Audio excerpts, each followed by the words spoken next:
Trustee Reeves. Here. Trustee Gaines. Present.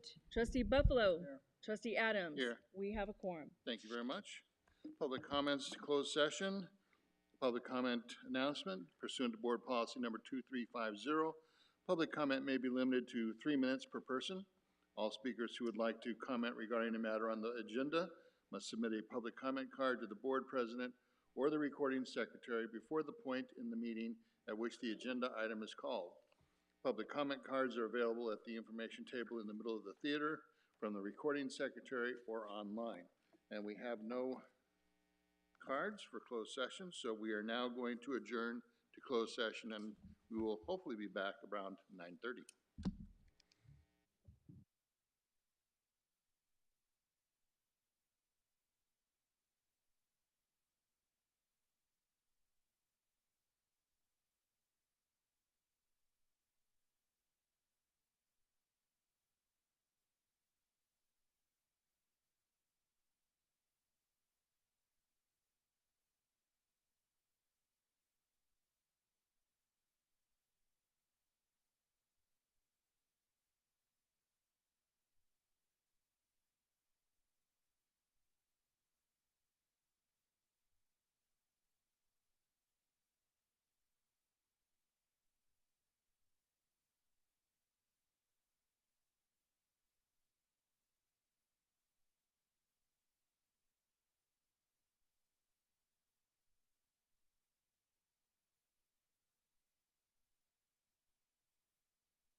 11.2.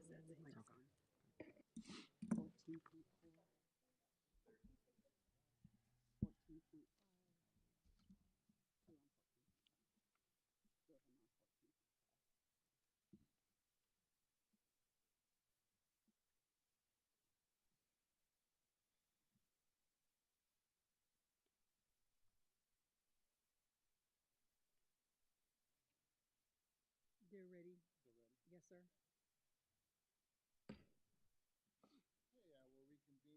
Please use your microphone.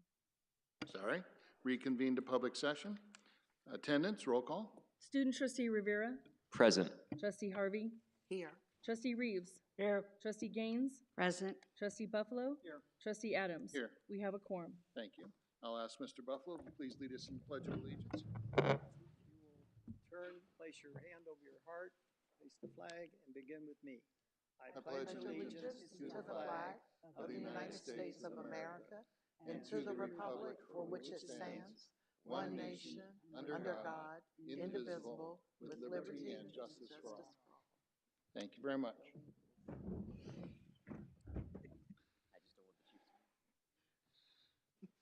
May I get a motion to approve the meeting agenda? Second. Any discussion? Advice? Approve. All those in favor, please say aye. Aye. Opposed? Passes with 5 yes votes. Report of closed section action. I'm going to read out 2 statements. At the December 13th, 2024 meeting, the Board of Trustees in closed session discussed public employee discipline, dismissal, release pursuant to Government Code Section 54957. The Board of Trustees took action to non-renew the contract of General Counsel. The vote was 4-1 with Trustee Harvey as the no vote and Trustees Adams, Buffalo, Gaines, and Reeves as yes votes.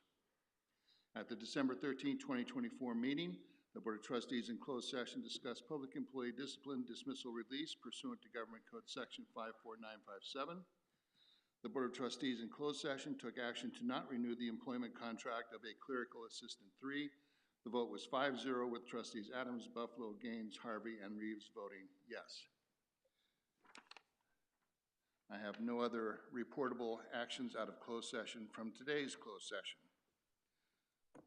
Public comments.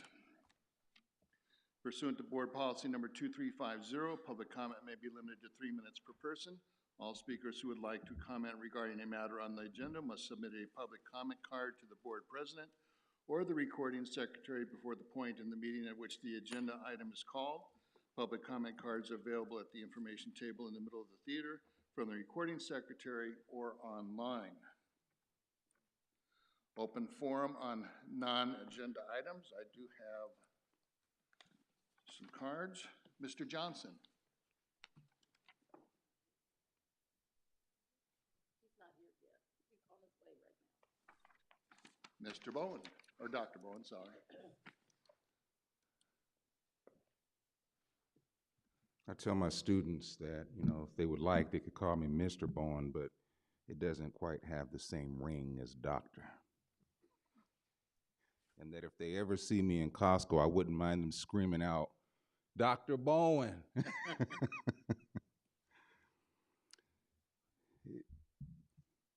We are not where I want us to be. Instead of focusing on strengthening this institution, investing in our students, and hiring the most qualified individuals for critical positions, this administration has consistently chosen to engage in waste, in my opinion. For pettiness, time is wasted. For pettiness, resources are wasted. For vendettas, resources are wasted. Precious resources are wasted for retaliation, for intimidation, for favors that deprive all of us for what we could have, which is a bright beacon of light and fire for the community. However, let me be clear at the outset, ABC is a bright light, and this remains so because of the solid foundation laid by all those in the past and despite efforts that would undermine this foundation. Let's look at the hiring practices. An administrator was hired as a favor after the unwarranted firing of another administrator. That administrator hired their guy. That administrator then hired their guy. The result We have a program in decline, excuses, high school, blame game, loss of morale, and the question, will the wrongs be made right? If the district truly cared about compliance, and I say that because all of the problems that we have, that I have, the 6 perp charges that are filed, would be solved. We wouldn't have these issues if the district simply complied with the collective bargaining agreement. The irony is that today the administration submitted a proposal for a new CBA. If the district truly cared about the CBA, compliance with the CBA, if it truly cared about accountability, we wouldn't be seeing blatant violations of its own policies to justify investigations against faculty who stand up for their rights. We wouldn't see the abuse of authority to punish faculty who demand that the administration simply follow the rules, faculty who are doing their jobs to the best of their ability and serving the community. We wouldn't see money wasted that could be used for students in our academic and athletics programs, money that's being funneled into unnecessary and extraneous legal fees, external investigations, and attempts to suppress advocacy. And we wouldn't be here dealing with unnecessary and costly conflicts that could have been avoided by simply following the policies already in place. We need to move past this. Imagine what we could accomplish if all this energy was spent building this institution rather than undermining it. Imagine the strength of our academic programs if we invested in hiring the best people instead of investing in ways to silence those who hold leadership accountable. Imagine what we could achieve if the focus was on students, the employees, and the future of the college instead of trying to eliminate those who advocate for fairness. We continue wasting time and resources. What we can do is continue to commit to something better. The question is, are there enough of you up there who will insist that we move past where we're at and insist that we'll move forward? Thank you. Thank you. Tamara Palmetto.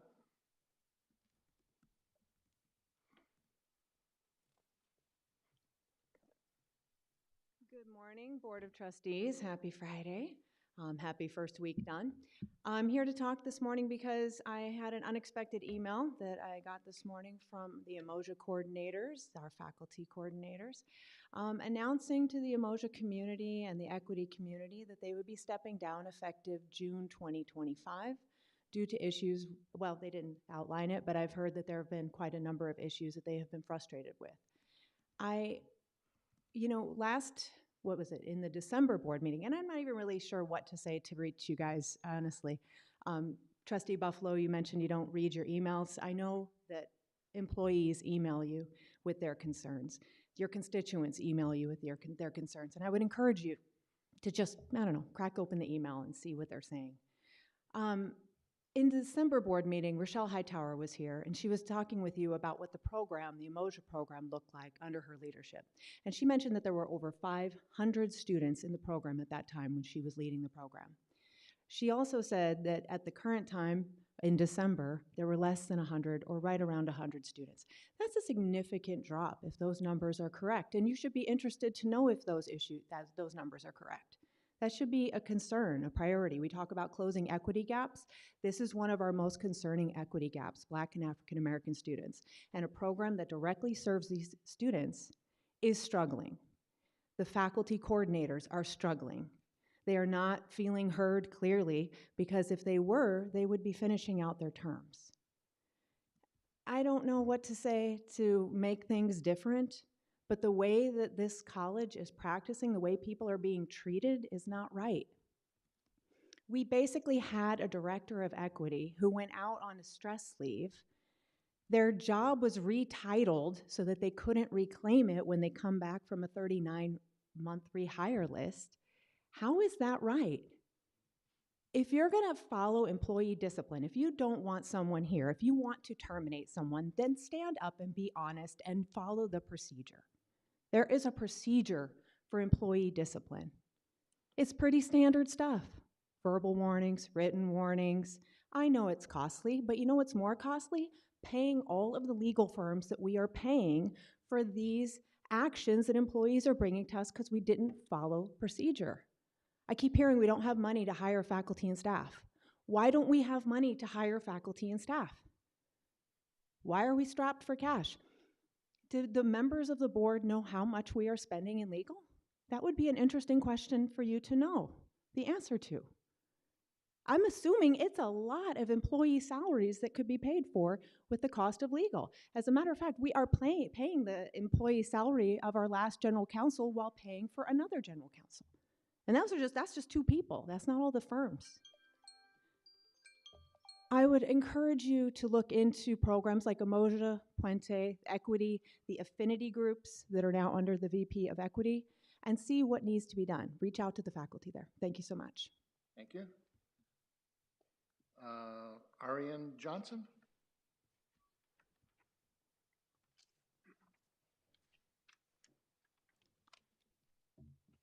Good morning.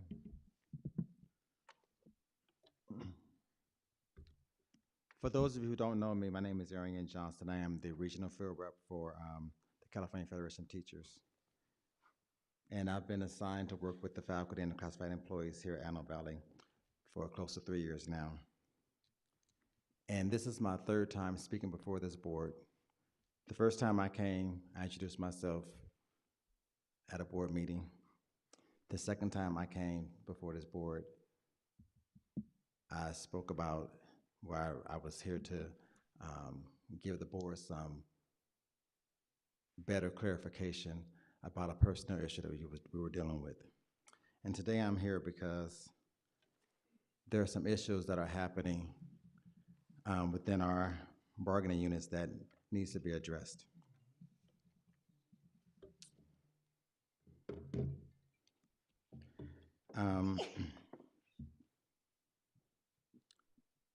I stand before you today not just as an advocate, but as a witness of troubling pattern of one that is tearing the very foundation of trust, shared governance, and professional integrity at this institution. Let's not sugarcoat this. This is a problem. And that problem is a blatant target of union leaders. The individuals who stand up, who speak out, who fight for the well-being of faculty and staff are now the ones being investigated, disciplined, and harassed. What message does this send? I tell you what it says.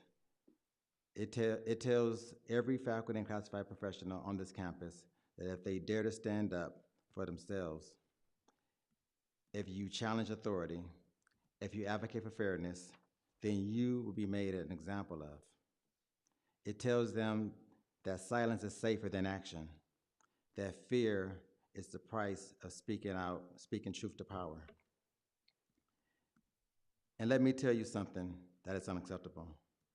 This board has a duty to have a moral and ethical responsibility to ensure that this institution operates with fairness and integrity.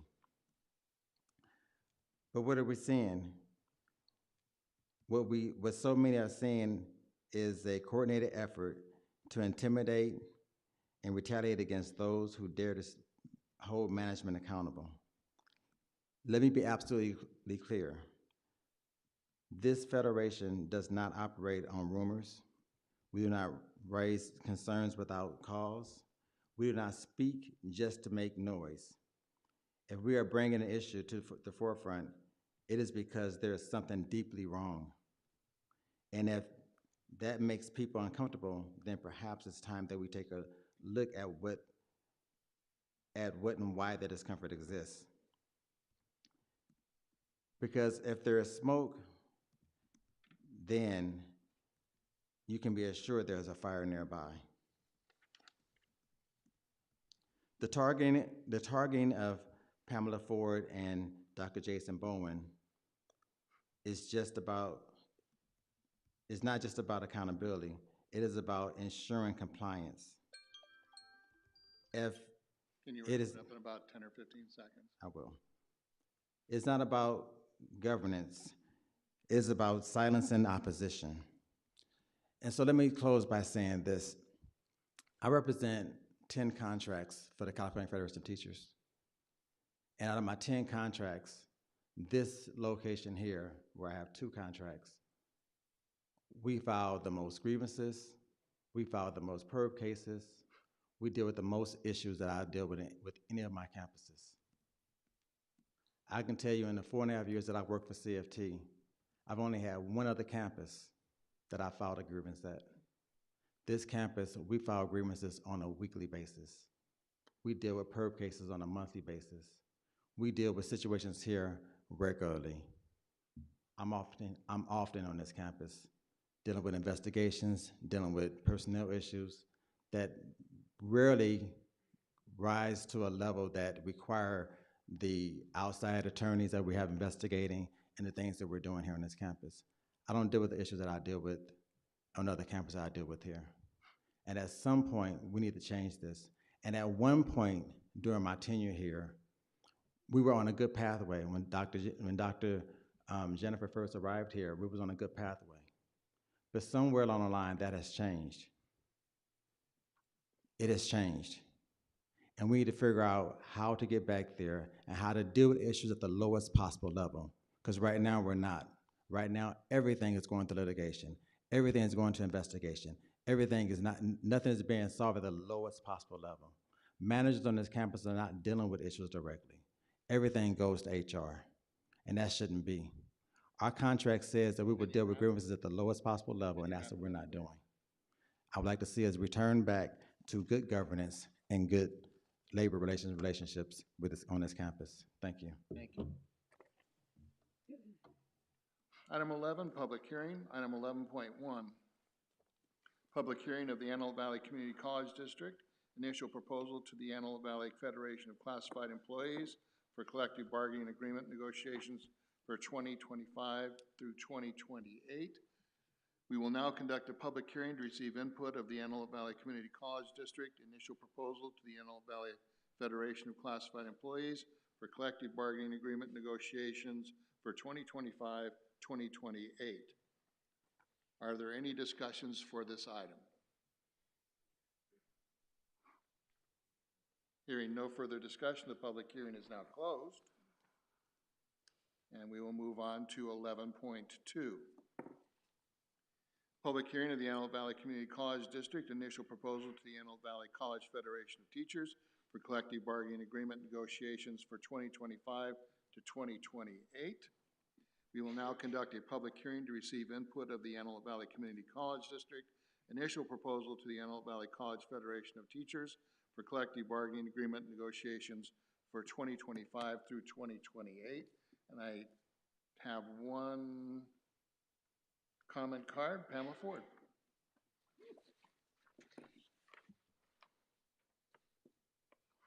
$11.2. What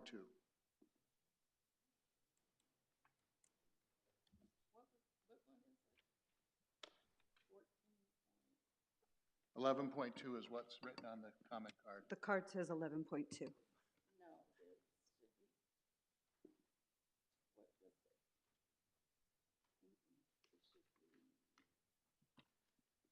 be 12.2. Thank you, ma'am. Okay. Okay, is there any discussion on this item? Hearing no further discussion, the public hearing is now closed. Moving on to item 12, 12.1, the 2023-2024 District Measure AV and OPEB audit reports. Good morning, Board of Trustees, President Zealot, Legal Counsel Patty. This morning, we have CWDL, we have John Dominguez here to present the fiscal year 23-24 audit reports. We're going to follow up Mr. Dominguez's presentation with comments from VP of Student Services, Idania Padron.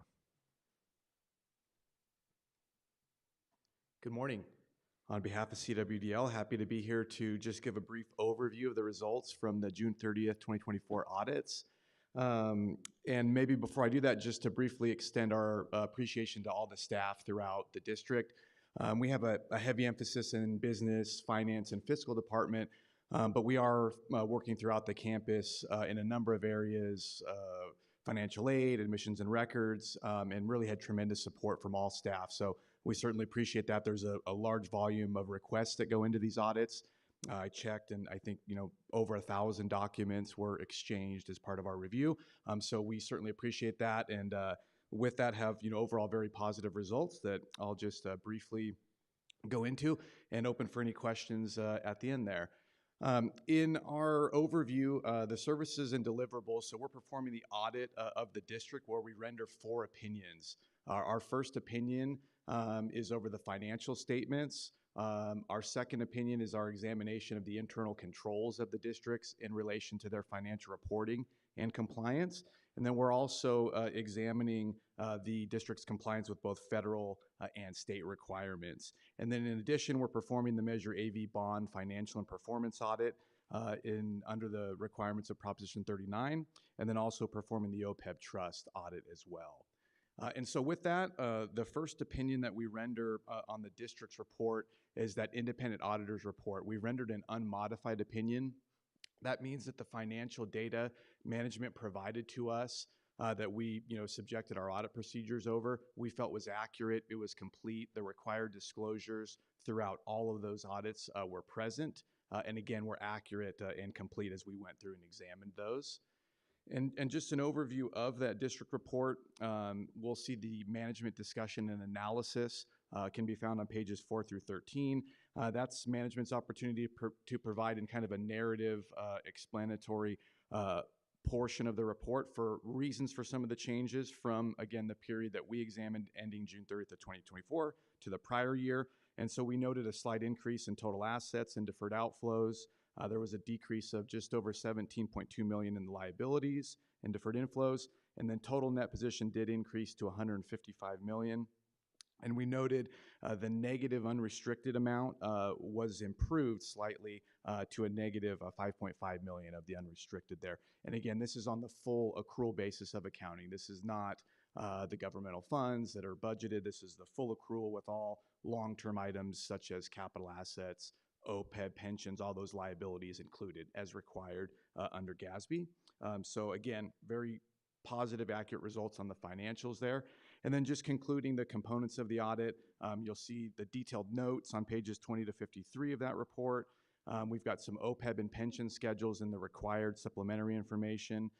And then I mentioned the 4 opinions we render, our second opinion on the internal control, and then the federal and state opinions. And we did have one finding over federal compliance that's noted in the report. That was over the student financial aid cluster. Again, a number of really specific procedures that we're required to look at that the federal government puts out. And so we did have that one instance of noncompliance driven largely by some turnover in the department. And so they're examining that and going to tighten up the controls. So we expect that to be corrected here in the subsequent period. But again, nonetheless, we're required to report that. And so we expect management to correct that. With that, though, overall very positive results, accurate and complete expenditure reporting on the bonds, as well as the OPEB trust audit. So I'd be happy to answer any questions about our procedures or results, anything related to the audit for this period. Thank you very much. Any questions or comments from the board? Mr. Reeves. Microphone. Your microphone. You do your audit on a percentage basis, or do you examine the actual figures and total them? So we have to do a little bit of both. So for example, when we're rendering the opinion on the bond financial and performance audit, we do have thresholds of a percentage that we want to encompass. So we have to get a large dollar coverage to feel comfortable rendering our opinion. And then it depends on the area that we're looking at. So for example, cash. We're going to examine 100% of the cash accounts closing as of June 30th of 2024. When we look at revenue or salaries and benefits, for example, we couldn't possibly examine every single pay to every single employee. So we're relying on the control environment, and we are getting a sample and a percentage basis of that to render our conclusion that we think controls are accurate over the hiring process. People are being paid in accordance with board approved schedules. And so we look at that on a sample basis, and then some balance sheet net position items we look at in totality. Yeah, what's the plus or minus the error? 3%, 1%? So in our statistical samples, it's supposed to be a 98% or higher level of confidence. So we typically will set those up to have 0 deviations. In some cases, if we have 1 deviation, that would be reported as a comment because we're not expecting to have any deviations in those samples. Okay, on the federal deficiency Yes. you mentioned, does that have to do with student loans? It has to do with a provision in the student financial aid cluster where there's a requirement to do a return of funds to the federal government. So there's a specific number of days in an instance where funds are dispersed or awarded to a student who is subsequently determined to be ineligible, or if they withdraw from courses. In certain situations, the institution, the district has a very limited window, generally 45 days, to remit those funds back to the federal government, and that was not done within that timeline. Now, do you know if there's a moratorium on financial aid? No. There's no? No. Okay, thank you. I have a question. Ms. Harvey?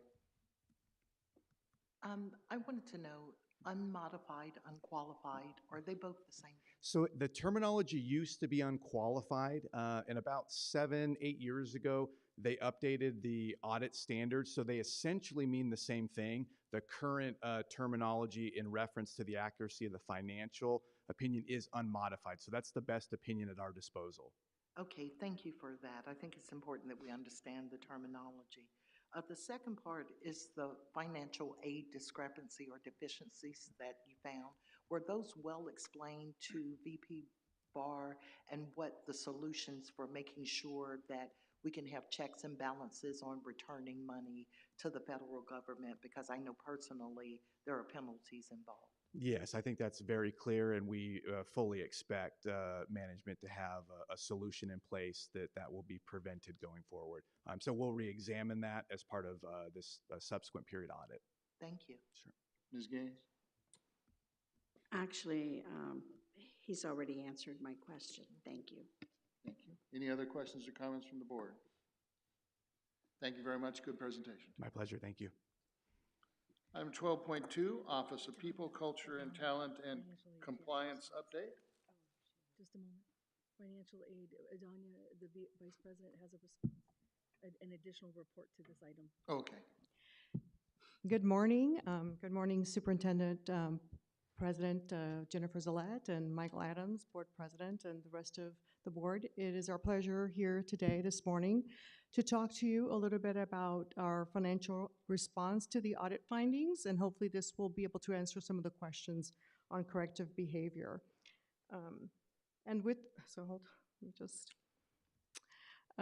Okay, so summary of audit findings. The district received a finding due to not meeting the deadline to return funds to the Department of Ed, as was told earlier. And this is called Return to Title IV, which we sometimes refer to as R2T4.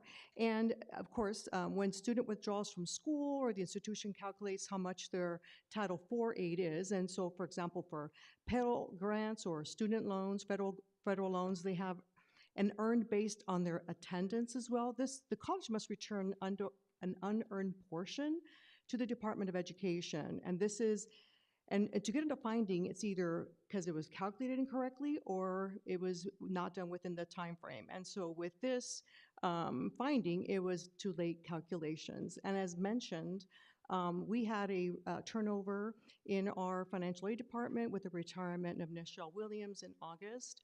And so during that time in the fall, we did hire a consultant. Can you guys hear me?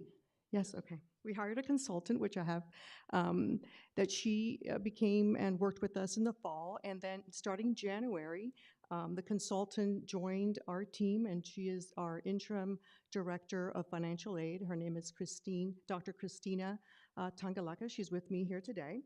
She comes to us with a vast amount of background over 15 years in financial aid, is certified in NASFA, and is someone that has worked and retired recently from being the associate dean at Glendale Community College. So I will turn it over to Dr. Tangalakas, who is going to share with you our corrective actions moving forward. Okay?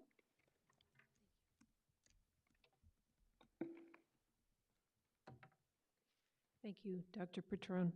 And thank you to the board and Superintendent President Zealot and other guests for the invitation to present to you. I am grateful for the opportunity to speak with you directly about the corrective actions that we are and will undertake to prevent repeat findings for this or any compliance issue related to the operations and administration of Title IV aid. So this is my 7th campus that I've been full-time staff, and I've been involved with many others as a consultant. So I come with a significant background, 25 years or so in financial aid and higher ed. And so I believe I have sufficient knowledge and the organizational skills to move this forward successfully. One of the deficits that needs to be corrected is that when something as vital as the cash management of federal funds, and I consider our department to be stewards of federal money, that we need to be very accurate and accountable to the department in terms of the timely return, drawing down and return of funds. What created or helped create this finding was that the ownership of this knowledge was contained in one staff member. And when this staff member separated from the district, along with her went the knowledge, which created a deficit among the staff. And this happened either just around the time I became involved with the district, but became fully clear to me until many months later as I began to unravel this complex situation. So one of the things we're going to do and set in place, and that has been immediate, is to cross-train all of our Tech 2s to make them proficient in the return to Title IV calculation. This will prevent the loss of that institutional knowledge, and it will also create a redundancy in a good way to have multiple hands available to take on this workload should it increase. And this is a type of workload that ebbs and flows throughout the year, and we do see peak times. We are also working on our return to Title IV policy, and our process and policy manuals will be updated to reflect these new protocols. I'm also in the process of evaluating our technology to look for ways to optimize our process and to increase accuracy. Whenever humans are involved, there's a higher level of possibility of error. And so I want to leverage our technology to the greatest extent possible to bring increased optimization to that process and to increase our accuracy. We're also implementing accountability measures to cross-check work. So there'll be a quality control piece implemented. And we're also documenting the process used to calculate the R2T4 amounts. So R2T4, while it's a common process in any financial aid office or Title IV institution, it is highly complex and it's not really well understood generally outside of the financial aid office and leadership. Students are eligible for the aid that they earn. And if a student withdraws from the institution, either officially by reaching out to enrollment and records or unofficially by ceasing to engage in academic activity, we need to do a calculation to determine whether they've earned a percentage or all of their aid. And if they have not earned 100% of their aid, they are only eligible for the percentage that they've earned, and the rest of the money needs to go back to the Department of Ed if they have received it. So that is essentially, in basic terms, the process of returning Title IV aid to the department. We're also have a strong working relationship with fiscal services, and so I have a strong partner there to streamline our implementations. So I'm ready to take any questions that you may have at this time. Thank you. Any questions or comments on the board? Mr. Reeves. On my Facebook page, I have a United States congressman who was complaining about the dissolution of the Department of Education. And I asked him if he has heard anything, how these funds will be administered if that department is abolished. Has there been any memo to you or Dr. Zellick about the administration of these loans if that department is abolished? There's a great deal of concern in the industry about this executive order that we know has been pending for over a week, and my colleagues in the industry, including the UC system, the CSU system, are preparing memos in response for the inevitable announcement of the dissolution of the Department of Education. We, have a great deal of concern about serving our students and continuing to create economic equity with our student population. I have not received anything internal other than shared concern and preparation. This information is coming to us, which is an unusual and out of the ordinary process of through executive action. So we are prepared and expect to receive that publicly at the same time the general public does. Okay. Ms. Harvey? Yes, thank you so much. What is your name again? My name is Dr. Christina Tangalakis. Dr. Tangalakis? Tangalakis, yes. Tangalakis. Okay, welcome. Thank you. We're glad you're here. Thank you. And I am very sorry that you are explaining any deficiency in financial aid. Dr. Padron? Padron. Once she has done her work, is it ever checked again? Well, yes, I think that, and there's checks and balances, and of course, as you heard earlier, the accreditation is going to be making sure that we work together and making sure that we have all the procedures in place, and we work with our own internal audit individual and have for the past numerous years. So there is also a great partnership there. I just wanted to offer a bit of a suggestion to you, VP Patron. I know you're doing so much in these deadlines and timelines, so I'm not sitting up here fussing about the 45-day window. The internal auditor needs to give you a heads up 2 weeks before it's due. Those need to be part of your processes so that you don't have these problems again. If you have an assistant or maybe the financial aid person here would be able to set up those timelines for notification for federal deadlines. And I just know from my own experiences that will really help a lot and make sure that you don't miss those. And what is your touch point with finance? Like once it's missed, is it just missed and then when we come around to the audit, we realize it? Or is there oversight from the finance department into financial aid?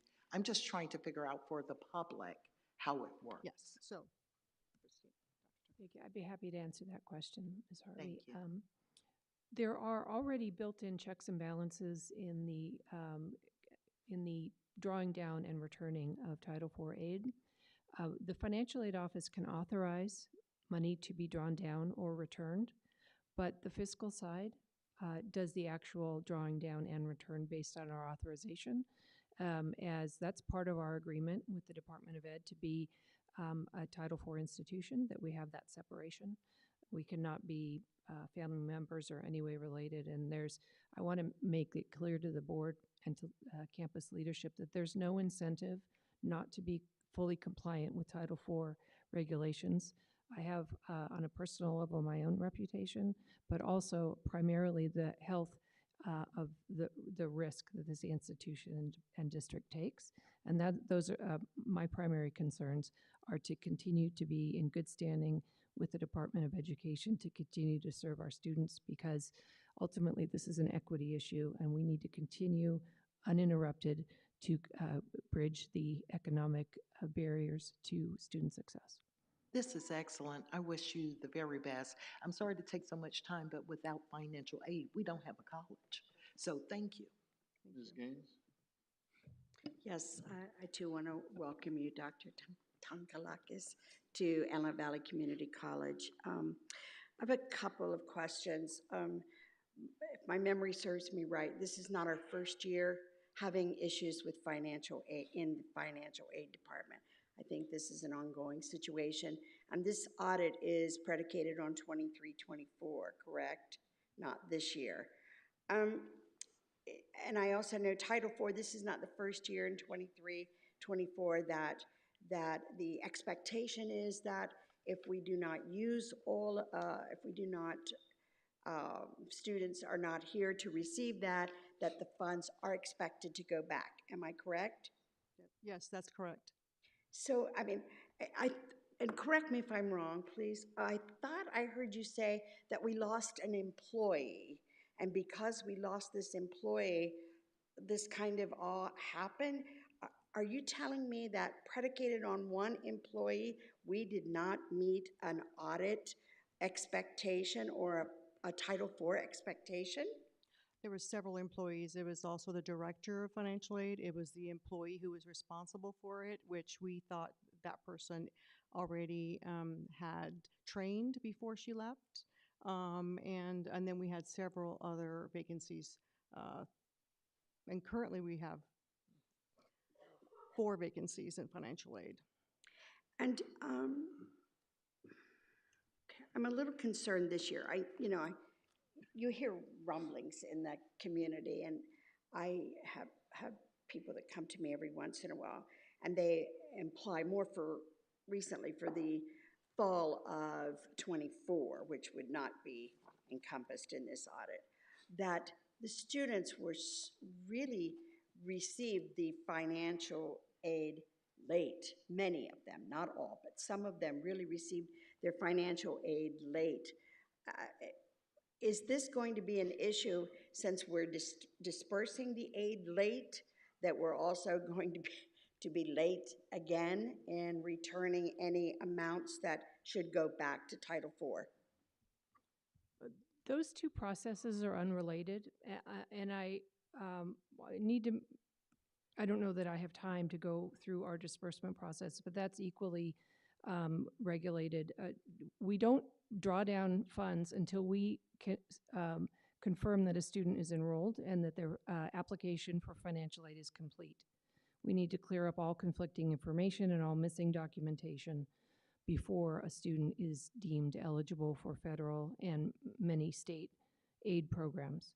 So when a student is enrolled with the institution as a degree-seeking student in an eligible program and they have a complete financial aid application, we order the money based on their enrollment on our disbursement day, and then the fiscal side of the house draws down the funds. We disperse it, and no funds can remain undispersed for more than 3 days before they're sent back. So the accuracy is critical. So while we have disbursement days and we disperse multiple times during a term, I'm concerned about the term late because students have to reply to us. Students must respond. And so I'm concerned that, or I just need to make clear to the board that this is a partnership with the student and they need to be timely in our requests for them to receive their aid on time. And the Title IV calculation, it must be done within 45 days of a student's separation from the institution, either formally or informally. So that's a rolling date, and that could be every day we will have returns. And so that's one of the complexities of this. It doesn't all go back in one lump sum. It goes back piece by piece as students appear on our fully withdrawn list.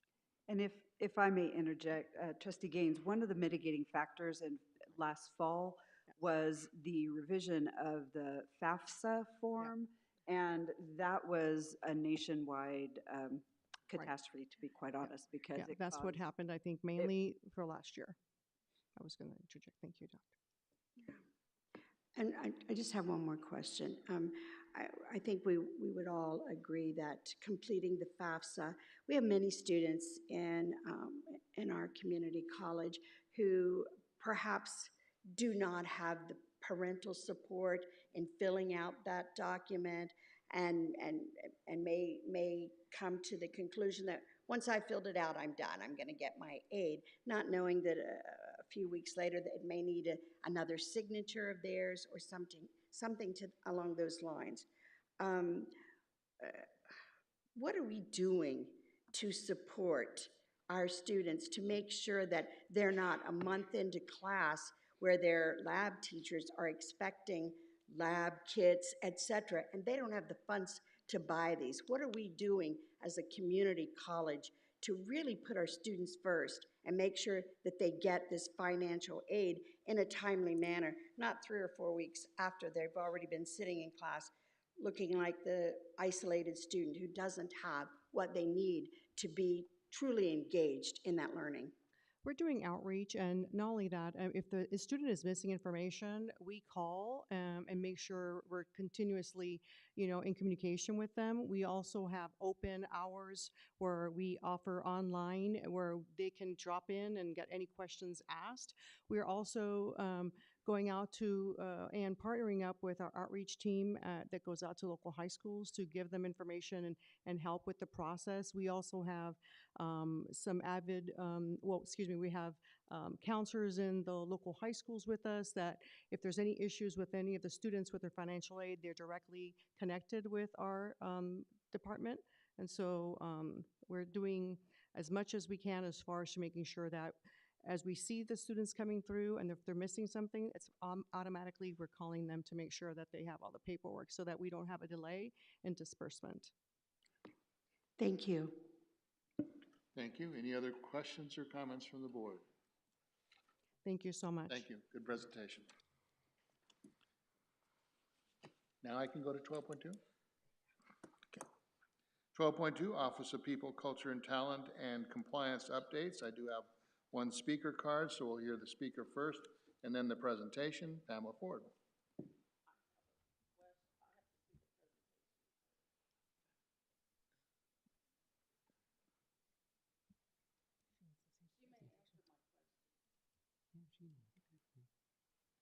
Okay, let's hear the presentation then.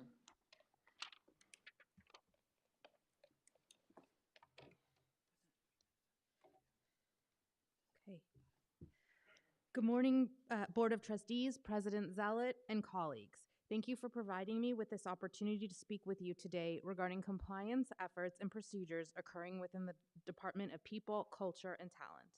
My presentation today will highlight the federal and state landscapes in which we are currently operating and will share high-level data regarding investigatory statistics at AVC. Institutions of higher education in the United States receive regulatory requirements from multiple sources. Highlighted on this screen, you will see 3 key influences shaping the federal landscape regarding sex/gender-based harassment and discrimination.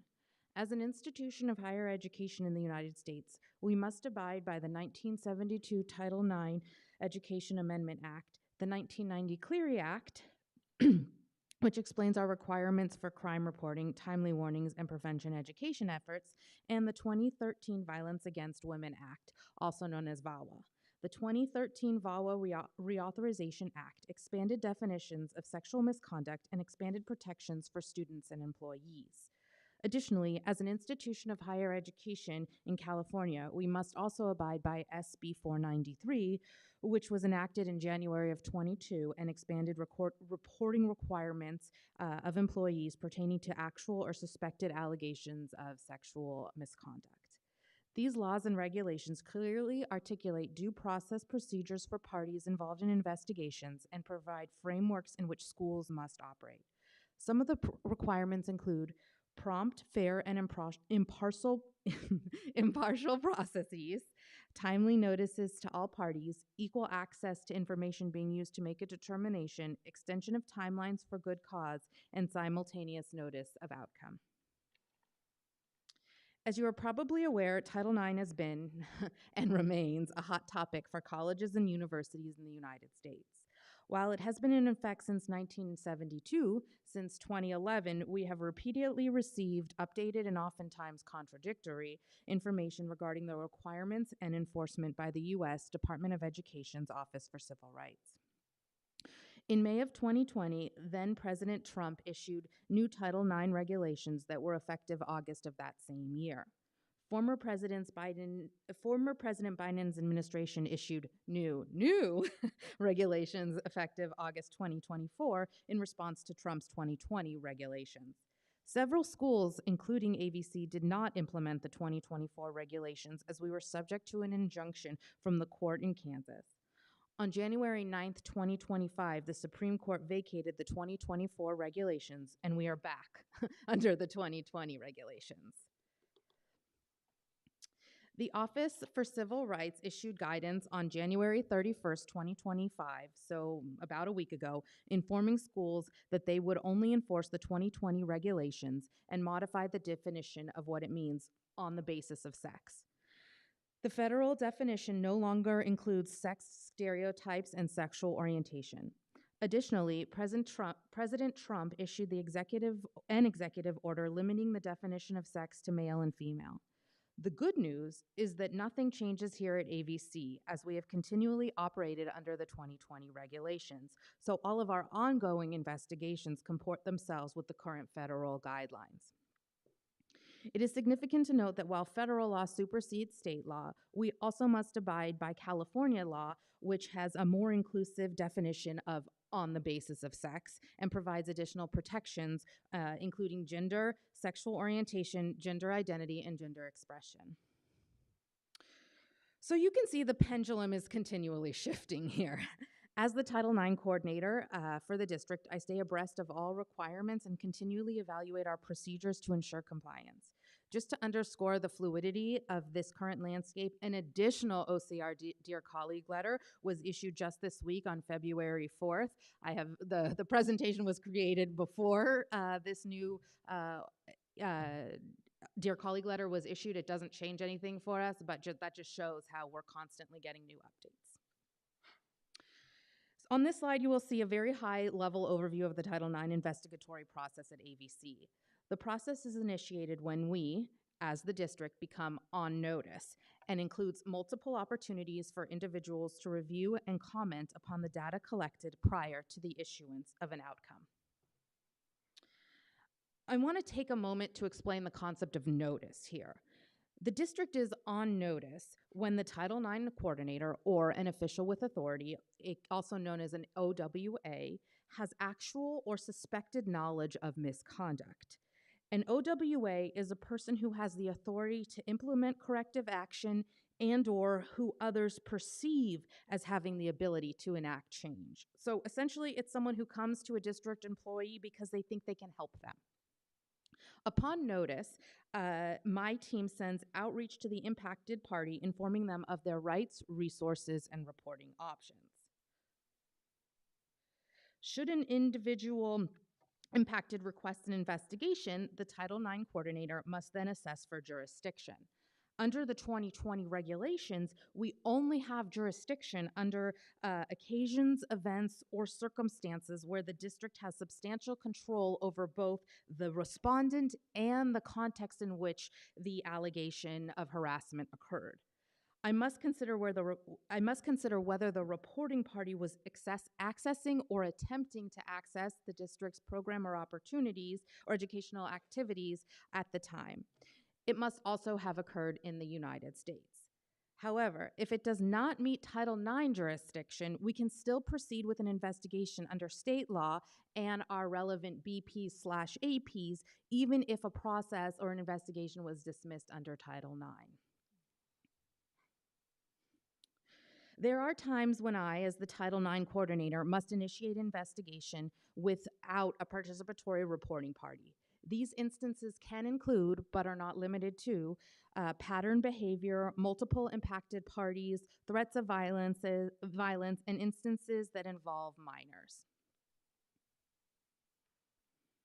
On this slide, you will see the process for an investigation. It is significant to note that the only difference between a Title IX investigation and an unlawful discrimination, a hostile environment, and/or discrimination, harassment, and retaliation investigation is that the parties do not conduct evidence review and do not undergo a live hearing as they do in Title IX investigations. I want to take this opportunity to share some data with you pertaining to recent investigations here at AVC. During the 2023-2024 fiscal year, People, Culture, and Talent sent out 58 outreaches conducted 27 intake appointments. 14 of those appointments resulted in formal investigations. The chart shows the breakdown of the case types that were alleged. Of the investigation conducted, this chart shows that the majority of the cases were initiated by employees reporting other employees. It is significant to note that only 3 cases involved temporary employees. The vast majority involved permanent employees. Thus far in 2024-2025 fiscal year, we have sent 50 outreaches, conducted 12 intake appointments, which resulted in 8 investigations and 3 informal resolutions. As we are only about halfway through this fiscal year, you can see that campus reporting is increasing, which is a good thing, as that means that people are aware of their rights and resources and making us aware of their environment. Similar to the previous year, the reporting parties during this year are also employees reporting misconduct of their peers. On this month's board agenda, you will find the 2024 AVC Annual Security Report, also known as ASR, per the Clery Act requirements. For more information, you can see BPAP 3515 regarding reporting requirements. I encourage you to review the report at your convenience. Additionally, the report is posted on the AVC website. PCT is a highly regulated area with frequently changing landscapes of requirements. To illustrate the constant modifications in the requirements and policies, I highlighted these 4 state bills. In the interest of time, I won't go into detail on all of these updates, but I can provide you details later if requested. Finally, I wanted to provide you with an update regarding COVID-19. Effective February 3rd, the order pertaining to reporting, tracking, and testing has expired. The district has since removed all of our signs. Regardless of local regulations, however, the district encourages everyone to engage in wellness practices learned during the pandemic to help keep our community safe. I want to take a moment to thank Harmony Miller and Rhonda Burgess in PCT for managing and tracking COVID over the past few years, and for the entire community for assisting in stopping the spread. I also would like to take this opportunity to introduce our new Interim Director of Benefits and Risk Management, Christian Hoopman, who is here in the crowd with us today. Thank you for your time, and I will now entertain questions. Any questions or comments from the board? Mr. Gaines?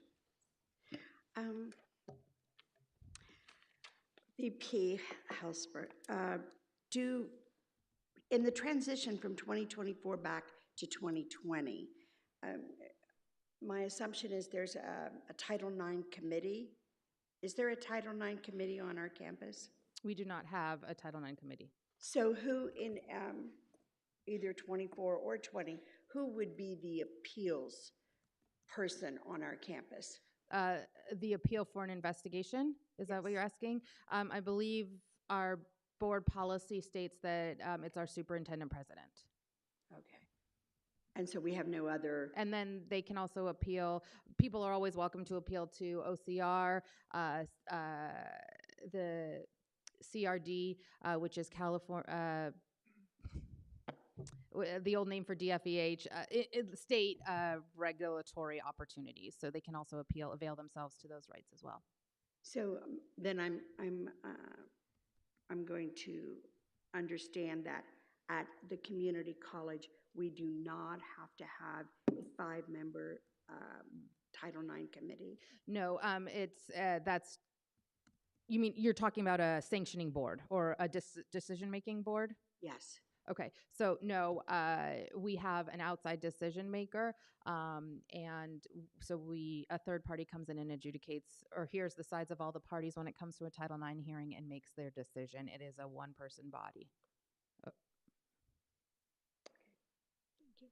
Any other questions or comments from the board? Yes. Ms. Dr. Harvey? Helzberg, what is your goal for the Office of People, Culture, and Talent? What are you ultimately hoping to achieve? So I think that we have a really wonderful opportunity here, right, to help shape the culture and the future of AVC. Our employees are our biggest investment and our most important our resource to the community and to those we serve, our students. So to ensure that and we're really lucky in PCT. We get to stay with an employee through their high of highs and their low of lows, right? We see the entire life cycle of an employee from onboarding all the way to separation, be it through resignation, retirement, or what have you, right? So to help develop the employee, maybe they'll get a promotion throughout their tenure here at AVC, and to help really shape and develop. So there was really intention when Dr. Zealot, I mean, I hope I'm not putting words in your mouth, but when we changed the name from HR to PCT, because that really shows the investment in people, the culture, and talent. We are developing talent within our community and within our current employee pool as well. So human resources has this is more than a transactional pushing paper relationship. This is a personal relationship. I appreciate that. Over 20 years ago, one of my first jobs was human resources. And one of the terms that was new at that time was human capital management. And we have to realize, be it a college, Boeing, whoever the organization may be, the most important people are those people that work there, the people that you serve. It is for any institution or any company. So making sure that the life cycle of the employee is well spent, full of growth and advancement is a wonderful goal. And I applaud that. What I would say is that something that we leave out way too much is longevity. So we have to realize that there are people who are committed to positions and they want to be in them for a long time. And if a person isn't cutting the mustard, then I would think in a learning organization where we are all well-versed in leadership theory, that we would be able to get people where we want them to be, right? I think that that is the goal. Every situation is different, and so I don't want to make a generalized statement. But look, if we're talking brass tacks, right? Recruitments are very expensive. So even from that angle, we don't want to have employee turnover. And AVC is a beacon within our community, and in order to keep it that way, we're a huge employer. I second to the defense and the companies in the area, but we continue to invest in our own, that is evident throughout our organization as well. As you can see, multiple people have started as short-term hourlies, temporary positions, and are in management positions, and we will continue to invest and grow. I appreciate you saying that because I think it's important for the public to hear. It's the only reason why I asked the question. I appreciate that. You're welcome. Thank you. Any other questions or comments from the board? Ms. Ford, were your questions answered?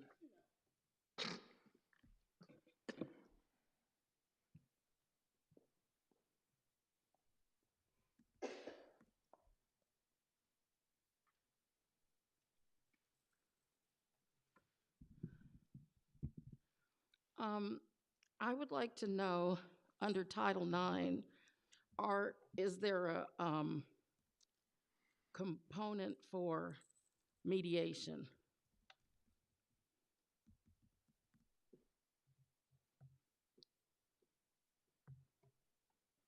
Is that the extent of your question? No. Do you want me to just ask all my questions? Yes, Okay. please. what types of cases, if mediation is a part of Title IX, what types of cases would be subject to mediation? I didn't notice anything about mediation on your chart. And if some have gone to mediation, how many have been successfully resolved? And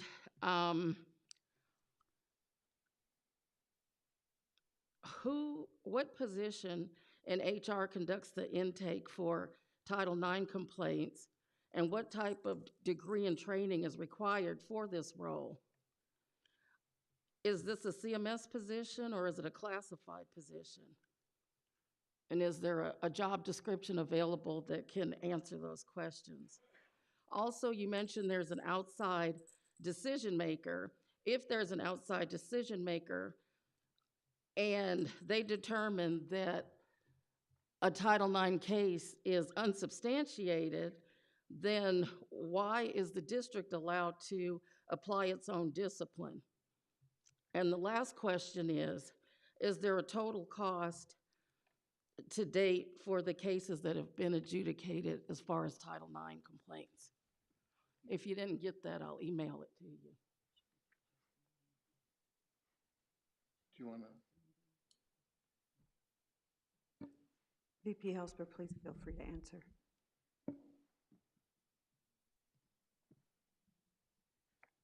I was trying to jot down questions as you said them, Ms. Ford, so I think I got them. So question one was regarding mediation. There is informal resolution, which is a potential option. So if you go back to the slide that I showed you, the initial one where you had formal complaint, right? Upon a formal complaint, if I assess for a jurisdiction and I accept it, we have two roads we can go. We can go through informal resolution or formal investigation. Informal resolution must be an agreement between the coordinator and all parties involved, and it's kind of a choose your own adventure outcome. I can't give you a cookie cutter answer. Mediation is not something that I would advocate, nor is a best practice in the field when it comes to Title IX. You don't put the parties in the same room together to hash it out. More of an informal resolution is maybe there is a training, all will agree to a training requirement or something like that. There is no intake coordinator at PCT. We have a people culture and talent assistant, and her name is Ms. Blanca Rodriguez. She has undergone training through ATICSA as well as with myself. It's a CMS position, and yes, she does have a JD, a job description, and her and myself are the ones who conduct the intakes, depending. Also, Harmony Miller, our director of PCT, sometimes pinch hits as well. I wrote decision maker. I don't really remember the entirety of that question. To answer your question about classification, all employees in people, culture, and talent are confidential employees. Did you want me to re-ask the question? Okay, so I'm sorry. I can ask the question again. Would this be better done as maybe a meeting between the two of you? No, I think this is good information for the public. I just wanted to know if... But this is the board's meeting. I can repeat my question. If this is... Maybe Ms. Ford should step to the microphone just for the record. Oh. Thank you. I think this is a good question that an answer the public needs to hear. If you stated that there's an outside decision maker, if the outside decision maker comes to the conclusion that the findings are unfounded, then why is the district allowed to apply its own discipline? Did you get the... Okay. We have not had a Title IX investigation come to a decision of unfounded, but I can't really speak to specifics because these would be personnel or student situations. I'm not asking for specifics. So that's the answer then. Okay, and then I just wanted to say that mediation doesn't get limited because... We need the microphone used for the sake of our interpreters. Okay, mediation I'm certified in mediation. And mediation doesn't necessarily have to take place in the room with the two people involved. So if that's a step that could be utilized, I think we should think about that if the person affected would want that. Thank you. Any other questions or comments from the board? Hearing none, thank you very much. Good presentation. Item 13, consent agenda. May I hear a motion to approve the consent agenda items by unanimous consent? So moved. Second. Any discussion? Advice? Approve. All those in favor, please say aye. Aye. Opposed? Passes with 5 yes votes. Item 14.1, selection of one board member to represent the district in the Antelope Valley School Boards Association for 2025. Do we have any volunteers? I'd like to nominate Barbara Gaines. Any, a second? A second. Thank you. Any further discussion? Advice? I approve. All those in favor, please say aye. Aye. Thank you, Barbara. 14.2, approval of side letter of agreement between Antelope Valley College Federation of Teachers and Antelope Valley Community College District regarding respiratory therapy program director. May I hear a motion? So moved. Second. Discussion? Advice? Approve. All those in favor, please say aye. Aye. Opposed? Passes with 5 yes votes. 14.3, approval of audits and financials 2023-2024, district audit, major AV financial statements, major AV performance audit, and OPEB. May I hear a motion? So moved. Second. Thank you. Discussion? Advice? Approve. All those in favor, please say aye. Aye. Opposed? Passes with 5 yes votes. Item 14.4, approval of additional funds for the agreement between Fagan, Friedman, and Full Frost LLP, F3 Law, and Antelope Valley Community College District for professional legal services. May I hear a motion? So moved. Second. Thank you. I have a comment card, Pamela Ford. Comment card, Pamela Ford. 14.4.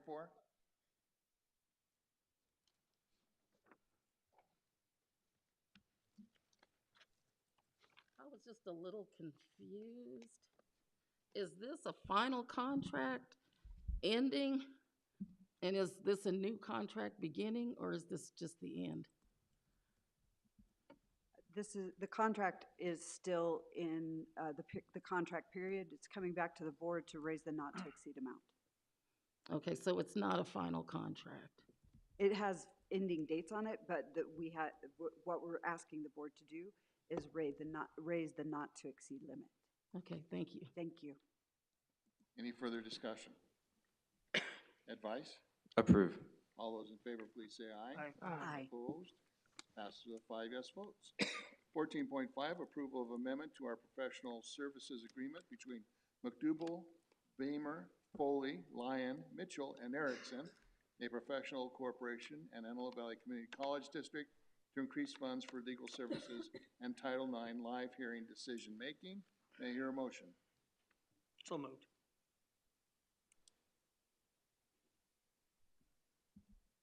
Do I hear a second? Second. Thank you. I have one comment card, Dr. Bowen.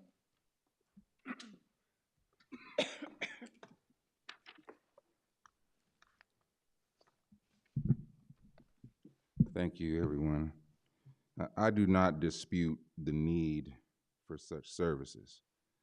However, I would like to express some concern. So I'm aware there may be more of 2 investigations that are ongoing, and they are in violation of the board policy governing that particular investigation. I mean, there's actually 2 policies that govern these types of investigations, 3434 and 3435.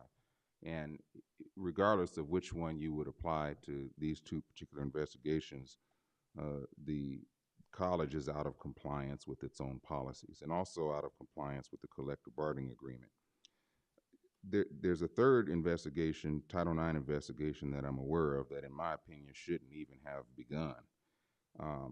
This is an interesting situation because I am also aware of complaints submitted against at least 2 administrators, and should any of those allegations have been substantiated, they would have been exceptionally severe enough to warrant termination, in my opinion.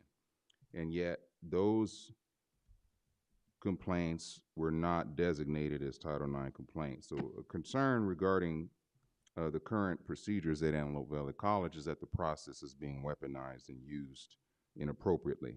And administrators in particular are being shielded by administrators. If we were to comply with the collective bargaining agreement and the board policies and procedures in carrying out these investigations, I believe that the expenditure of capital that has occurred over the last several years would have been not have occurred, and because it would have not been necessary. In this current case, if I read correctly, I may misremember here, $240,000 is being allocated in addition to what has already been allocated, where we are now at a point where the maximum is now reset to $400,000 a year for these investigations. If we simply complied with our current policies, I believe we would cut down substantially on extraneous investigations and hearings and all of that. And that money could be used, for example, to solve a large variety of problems that we currently have. For example, we could ensure that the laundry facilities and athletics are state-of-the-art. We could hire adjunct faculty to teach courses. There's a lot we can do with that money. I was just thinking about $245,000. I have a lot of personal problems. I know some of you already believe that, but $245,000 would solve all my problems. Anyway, this money, if it were invested in the community, would do a lot of good, and yet it is being used so wastefully. It's a waste of taxpayer dollars. And I'm actually surprised that the board would support this and not ensure that the processes are followed, because my understanding is that there are many of you who have a philosophy of fiscal responsibility. And yet, here we are, yet again, spending money on attorneys, where if we could get to a point where we were in the past, say 10 plus years ago, where we're resolving matters at the lowest level, working hard to bridge gaps between people, human beings, we wouldn't be in this situation where we have to waste so much money. Thank you. Any further discussion on 14.5? Yes, Mr. President.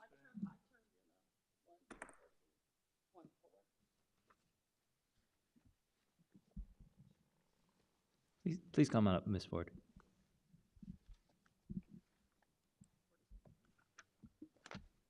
We're on 14.5. Is that the one about the increase in the? It's one of the ones on increases. Well, this won't be long. We had your comment card for 14.4, which was a similar item. Okay, well, I didn't get called up for 14.4. Yes, you did, ma'am.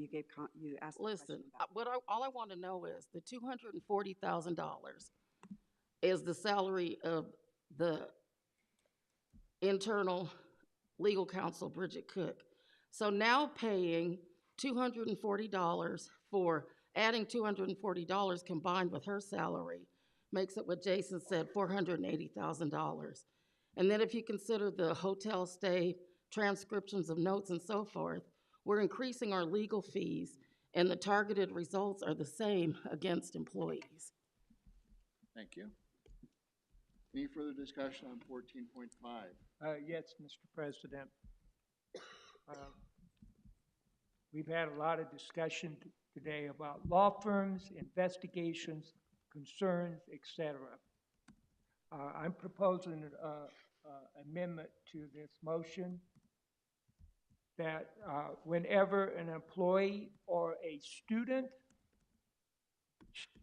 express a concern to HR or to the administration, that they are assigned a number, and that number will be followed until the end of the concern is addressed. And those numbers will be compiled and available for the board to see how these concerns are addressed.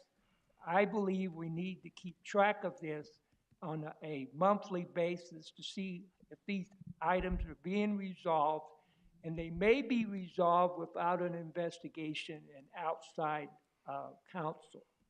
So therefore, I'm proposing that all these concerns be assigned a number and a tally be kept and available for the board on a monthly basis to see how these concerns are addressed. That's my motion. I'm advised that that cannot be part of the contract. A local procedure, to be clear on your amendment, what we're voting on is a legal contract between Antelope Valley College and this firm. So He just wants to track how many people come in through that firm. So let's say we have an extra additional $240,000 for a specific firm. He wants to know how many people are they serving and that type of thing. I think it's more of oversight of use is what Mr. Reeves is trying to achieve, Dr. Zalat. But I'm sure there's a solution that you're aware of. absolutely. We have internal tracking, and while the board is informed monthly, we could compile that information for the board in closed session because this involves confidential matters. We could compile that information such that you follow the numbers because you currently get that, it's just not collective information. With all the concerns and investigations, it needs to be followed in an orderly fashion. And Understood. if you have a number, some of the cities do that in complaints to the cities, that they assign a number and you can track it. And also the entity can contact the person making the concern and let them know the status of their case. And not only that, the board can track it and see if these concerns are being addressed. This waiting 6 months to handle something and all this and hearing about it is not acceptable. These things need to be tracked and resolved, and perhaps many of these investigations don't have to take place. These things can be resolved in the office. Understood, sir. Tracking is happening. Board communication with people making complaints and that kind of thing is not part of the policy of investigations or Title IX or any of our processes through people, culture, and talent, and would be significant exposure for the board. I don't think you're suggesting that. What I can make sure that the board gets is a comprehensive compilation so that you see month to month the progress of things. The timelines and the processes take the time they take, and the timeline and length and duration of these things are not solely dependent upon the district. It's also dependent on cooperation from people involved in these investigations. And so often things get extended, not necessarily because of the district's timelines and intentions. Well, I don't withdraw the motion. I'm not asking you to, and it's up to the board to do what it does with the motion. Is there a second to the motion? Motion dies for lack of a second. Going back to the original motion, is there any further discussion? What number are we on, President Adams? 14.5. Thank you. Advice? Approve. All those in favor, please say aye. Aye. Opposed? Aye. Was that a nay at the end? It's a nay. And so that passes with 4 yes votes, 1 nay vote. 14.6, approval of educational service plan. May I hear a motion? So move.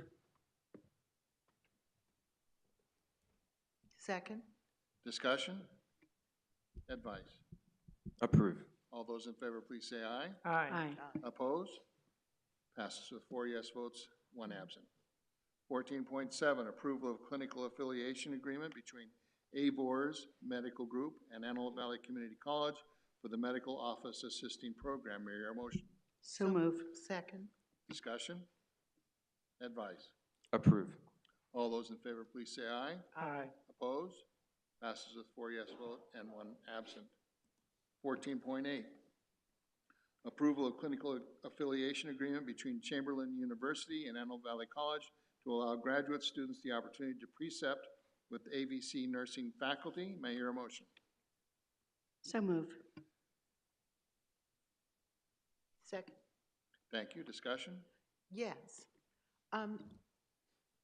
The opportunity to precept, I'm sorry, I'm not familiar. Dr. Salat?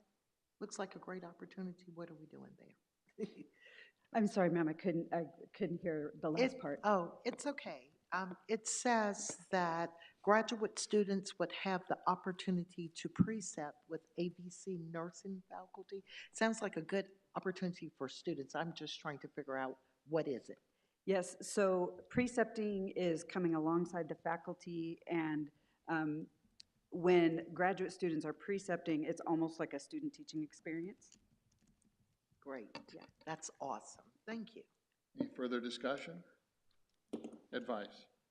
Approve.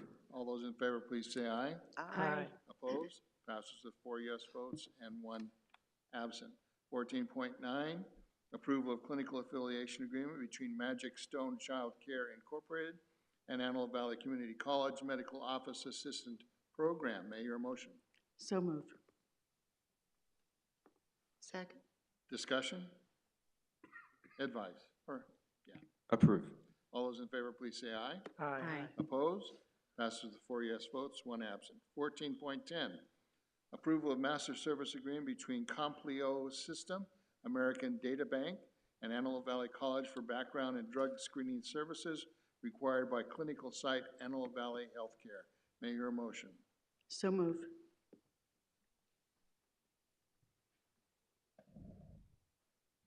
May I hear a second? Second. Thank you. Discussion?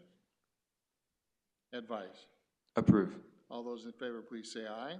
Aye. Opposed? Passes with 5 yes votes.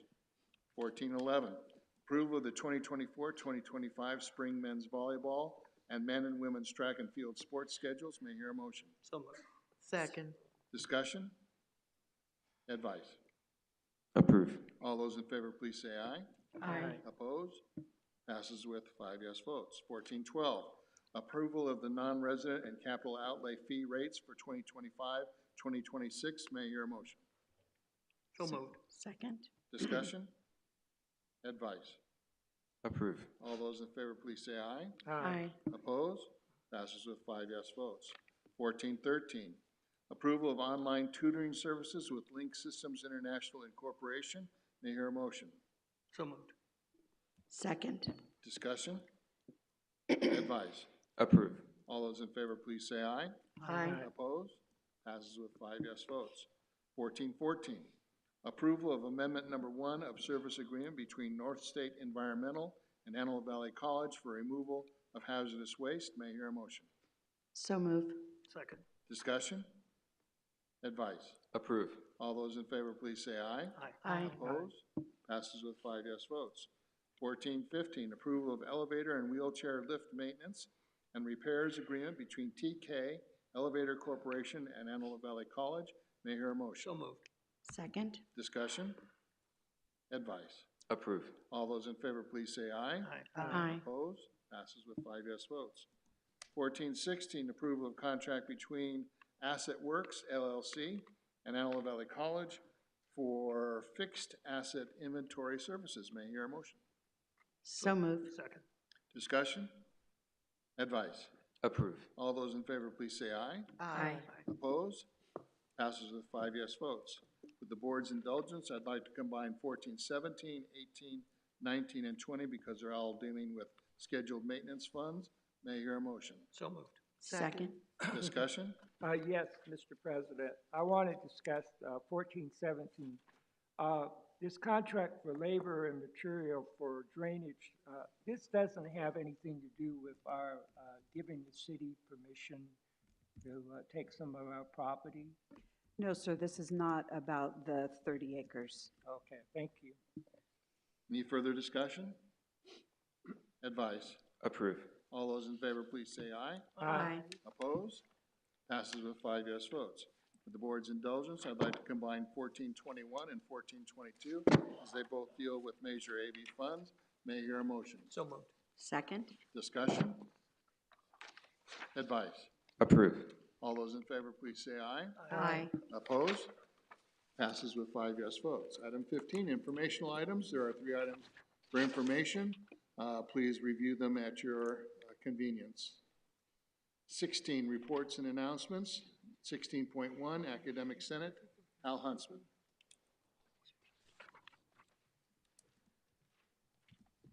Good morning. I was just checking my watch to make sure it was still morning. Good morning, trustees, President Zealot, Ms. McClure, Mr. Wang. I have a few different items to report on. The first one I want to let you know about is that yesterday we had our first Academic Senate meeting of the spring term, and at that we approved a resolution that I would like to read to you concerning support for CTE credentialing and column advancement. Whereas numerous industry-recognized certification and training bodies, such as the American Welding Society, Weld Ed, Automotive Service Excellence, and Inter-Industry Conference on Auto Collision Repair, provide rigorous training, credentialing, and/or certification that ensures expertise and instructional capability in career and technical education fields. And whereas contract comparisons with institutions such as Cerritos College and Kern County Community College District demonstrate that other community colleges recognize alternative credentialing methods, training, and experience, enabling competitive compensation and faculty retention. And whereas industry salaries for trade professionals in fields such as welding and electrical work significantly outpace AVC's faculty salaries, making it difficult to attract and retain experienced industry professionals as educators. And whereas permitting trade-certified educators to achieve master's or teaching credential equivalency based on certifications, credentials, training, or professional experience from recognized organization would strengthen Antelope Valley College's ability to recruit and retain qualified CTE faculty, ultimately enhancing student success.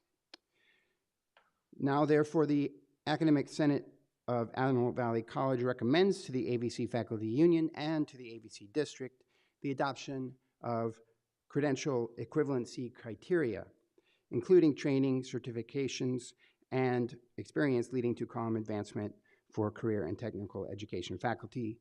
Again, we adopted that unanimously yesterday at our meeting.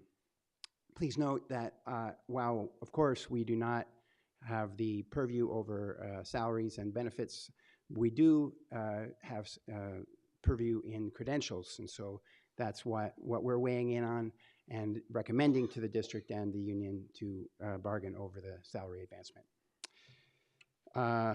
Next, I want to appreciate the board for listening to us, because I know it's not always easy to listen to us. Sometimes we get up here and tell you things you don't want to hear that much. And I want to tell you that I also heard you respond at the last board meeting, and I appreciated your comments.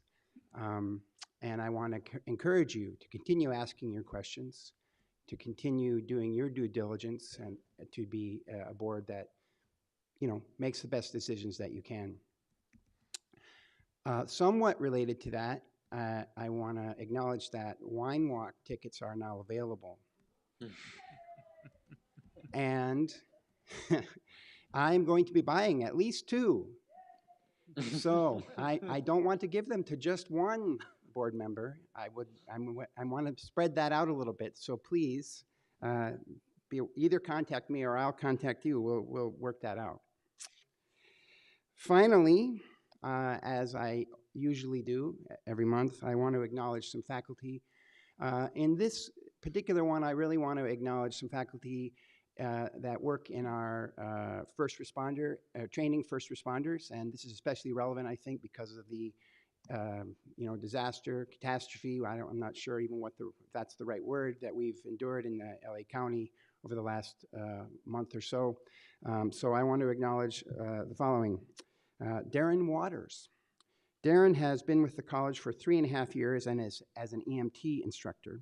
His commitments to student success extends beyond the classroom as he consistently supports EMT students on both the Lancaster and Palmdale campuses.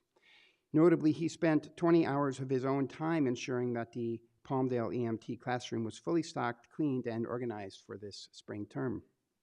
Additionally, he actively assists with the Fire Academy and Wildland Fire Academy, serves on the AP&P committee, and has volunteered to run the first aid booth in the upcoming Science Olympiad. Captain Mark Gilman is completing his 4th year at AVC and has been instrumental in revitalizing our Fire Academy. He has dedicated countless hours to ensuring the program meets State Fire Academy requirements, playing a key role in accreditation efforts and program development. His leadership has been essential in strengthening and expanding fire training opportunities for our students. Finally, Lori Gilmore, a former wildland firefighter and longtime adjunct instructor, is now in her 4th year as a full-time faculty member. She has worked tirelessly to restore and enhance the wildland fire program after it was put on hold due to COVID-19. Throughout her tenure, both as an adjunct and a full-time faculty member, she has gone above and beyond, working with the AVC Marauder fire crew without compensation. Her dedication has provided our graduates with invaluable hands-on experience, many of whom have successfully transitioned into careers within the wildland fire services. These faculty are exemplary members of our college community, but also our broader community, and obviously these are positions we desperately need. So, hats off to them, I mean. Yes. Thank you. Thank you. Antelope Valley College Federation of Teachers, Dr. Jason Bowen.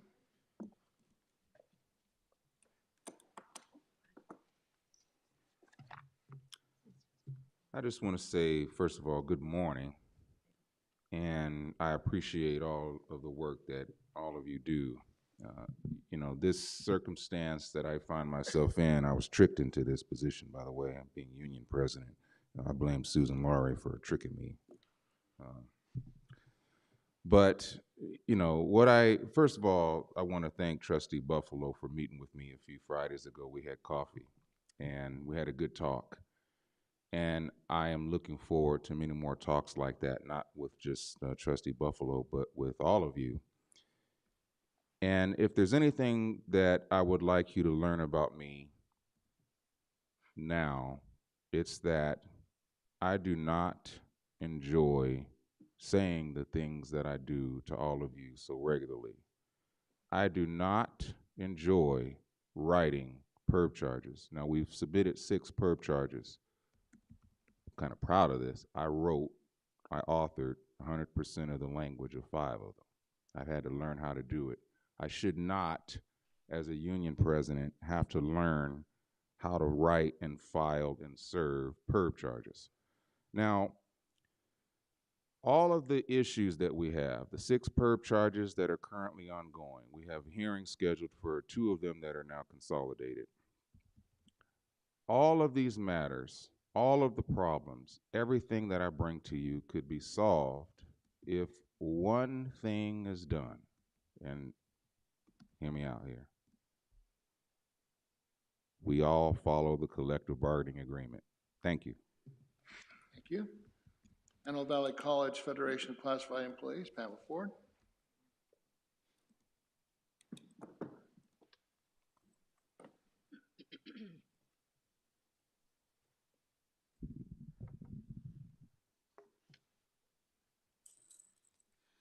It appears credence is given to those with their polished presentations and their penchant for wordsmithing.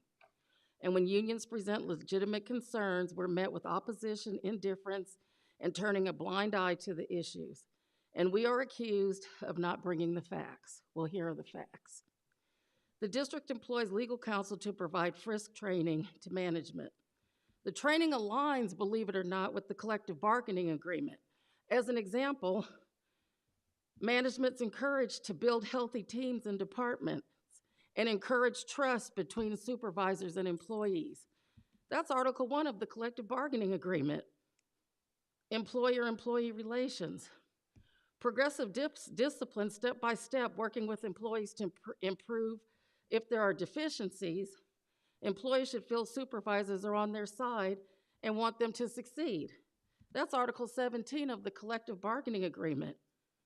Progressive discipline. Frisk encourages partnering with unions if there is an issue with an employee and help them find a resolution. This works, I know, because I've done it.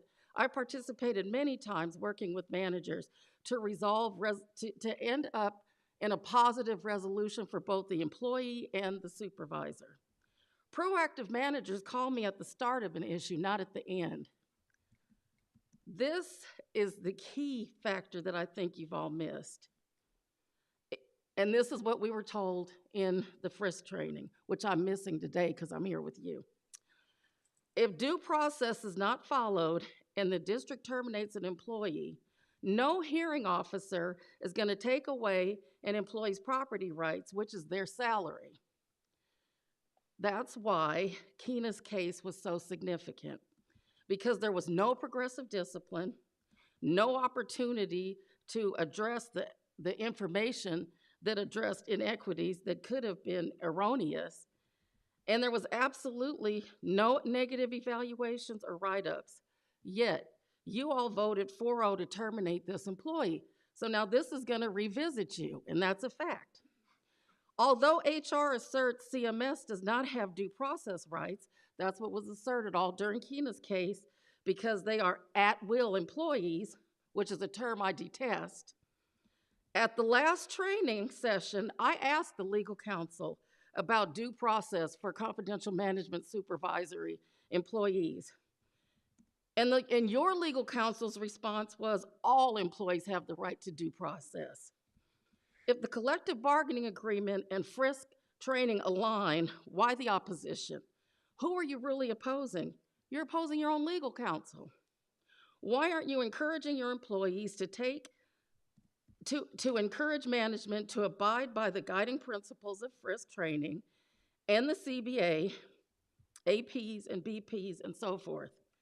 Just this past week, I cannot plan a week, the district has ignored responding to the Federation's request for information, violating EERA. They've conducted unilateral changes to the collective bargaining agreement by not adhering to Article 14.0 of the collective bargaining agreement, which is classified hiring procedures. Another manager committed a unilateral change to the collective bargaining agreement, 13.0, by changing employees' duties without bargaining. And I see we have had another one announced tonight with the cross-training, which is a unilateral change from the collective bargaining agreement. There's no cross-training in our collective bargaining agreement. That's a mandatory subject of bargaining. These matters, if not resolved, will become unfair labor practices.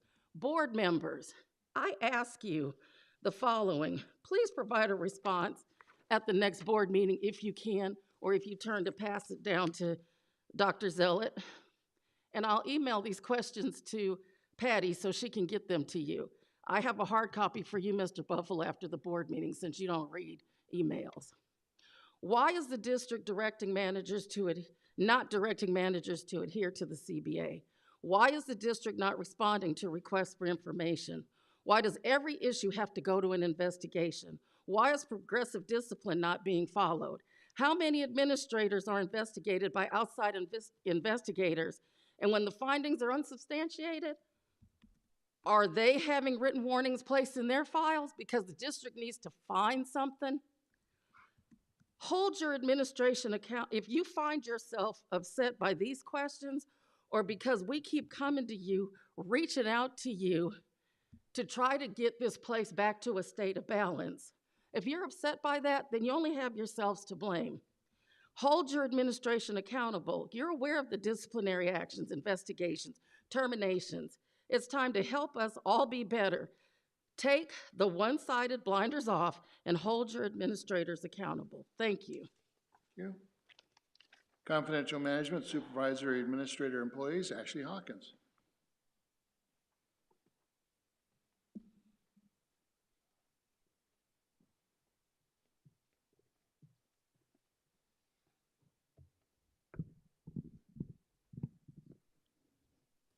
Good morning. It is nice to see you guys on a Friday. I just want to acknowledge that we are at the Friday of the first week of the spring semester, and I think that it is so important to remember that that is the core of what we're here to do. We have had a really successful week, and I have just want to acknowledge the work that was done. I normally, similar to Hal, try to acknowledge someone within the group who has had some accomplishments during the week, but, during the month. But with the fact that we're kicking off the new semester, I really would like to recognize the group as a whole.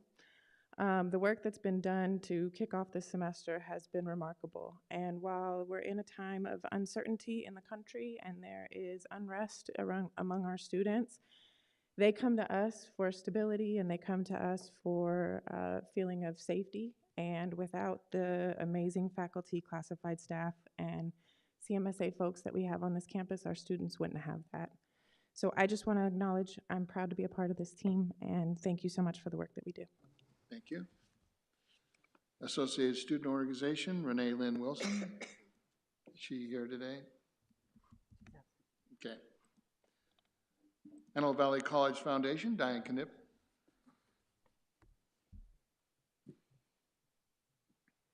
Morning, Board, President. I want to thank Hal for a nice plug, because that was one thing I was going to talk about. Wine Walk coming up April 26th. Ticket sales are brisk, so I'm very hopeful our sponsors and others will be very happy with this event again. Scholarship season is still available through February 28th. We're finding that the intercession was pretty active with scholarships. So we have 51 completed already, which is a little ahead of the game, and quite a few applications in process.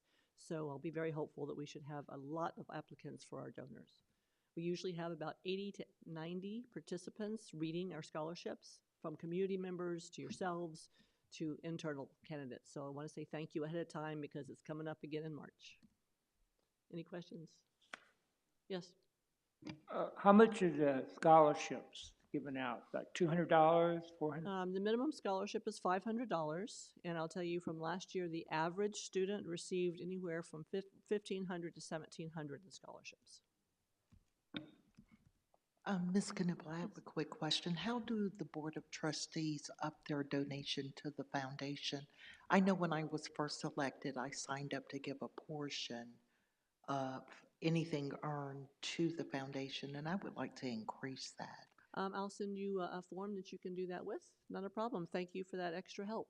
But remember that the whole board does have your own scholarship as well, so I want to say thank you ahead of time. Again, Michael has said this many times, but I think we are the only ones doing this. So I appreciate your extra support, and then just think about where you'd like it to go. And if you have questions, you and I can chat. Okay, thank you. All right. Thank you. Thank you. Office of Superintendent President, Dr. Zillette. Good morning. Before I begin my remarks, I would just like to take a moment and celebrate today. It is an important day in the PAC because Ashley Lopez, hi Ashley, wave at everybody in the back. Ashley's been working for us for a long time, but today is her first board meeting, her first day as a permanent employee at Antelope Valley College. So welcome, Ashley. Thank you for all you do. I also would like to recognize two of our newer people in student services. I see Dr. Wendy Franklin Martinez here. Thank you so much for you and your team in enrollment services, especially this time of the year and getting students in, getting them enrolled, getting them in classes. And Dr. Christina Tangalakis, who was here. I found out, and this is related to the presentation that she and Vice President Padron gave. Today is the last day of the first week of school. Already, 4,400 students have been awarded $5.9 million of financial aid for this semester in this week, and it's been dispersed already. So we are getting money out. And I say we very loosely. The people in financial aid and enrollment services are working very diligently to ensure that our students have the finances that they need in order to be successful. So thank you for that. And thank you for working on amendments to ensure that our processes are timely and student-focused. Thank you. So it has been an eventful month and an exciting beginning of spring 2025. We welcome February and we welcome Black History Month. There are events and programs occurring all month long, and for the board's information, you have a sheet at your table here that celebrates Black History Month and all of the events at Antelope Valley College, and I encourage you to please participate and celebrate with employees and students. They're also available on our events calendar. We're at the end of our first week of classes, and our enrollments are strong. We are poised to reach our FTES targets for this academic year, meaning that the hard work of everyone on campus is ensuring access to education for our students in the Antelope Valley. I encourage us to always keep our eyes on our students' goals. Now that they are here and enrolled, we need to ensure that they stay, learn, and successfully complete the semester. One way we do that is to ensure that students know that this is their college. They belong at AVC. Staying focused on student success also means remembering the daily operations of the college revolve around service. Service to our students, service to others. When we serve our students and our colleagues, we are actively promoting acceptance and belonging, which are two important factors in the 6 factors in the student success wheel. I attended the Antelope Valley School Board Association meeting last Monday evening with Trustee Gaines, and on the wall in the gym where we met hung a sign that said, "Before you speak, think." It sounds simple enough, and THINK is an acronym, and this is what it means. Is what I'm about to say true, helpful, inspirational, necessary, kind? If it doesn't pass that test, then it doesn't need to escape our lips. Before anyone protests that they have First Amendment rights to say whatever they want, recognize that the right to do something doesn't mean that it's helpful or necessary. Also recognize that the right to do something doesn't mean that there are not repercussions. It's a law of physics. Every action has an equal and opposite reaction. Let's think before we speak. Antelope Valley College is a place of promise. Antelope Valley College opens doors for students and future generations in their families. Antelope Valley College provides not just good jobs, but meaningful work. And that's a combination not always found together. When we tell ourselves the narrative of our work story, put your story to the test. Is it true? Is it helpful? Is it inspirational? Is it necessary? Is it kind? When you approach students and communicate, put your words to the test. Is what you are about to say true? Is it helpful? Is it inspirational? Is it necessary? Is it kind? When you approach public venues to speak, put your words to the test. Is it true? Is it helpful? Is it inspirational? Is it necessary? Is it kind? It's actually all right for all of us to triage our speech. And in fact, if we all were to do that, we would see Antelope Valley College soar to new heights. I want to highlight a few upcoming events that showcase our college and the amazing things that are happening here in some meaningful ways. Tomorrow morning, Trustee Gaines and I leave for Washington, D.C. for the Association of Community College Trustees Legislative Week of Action. We will meet with our elected officials and we'll tell the story of Antelope Valley College. and we will advocate for the services and legislation that our students need to be successful. We have already sent college information to our elected officials so that as they're having dialogue about things that are happening right now with regard to financial aid, with regard to grants, with regard to loans, all of those things, not just statistics, but students can be brought before the elected officials for consideration. Another, in 2 weeks' time, Deans Wendy Stout and Greg Borman, VPs Farley Bakit, and I will travel to San Antonio to represent AVC at the Bellwether Awards competition. Based on our digital binder, our table presentation, and our session, we will compete for a national award in the category of CTE Excellence. We were chosen as one of 34 national finalists based on the strength of our baccalaureate programs.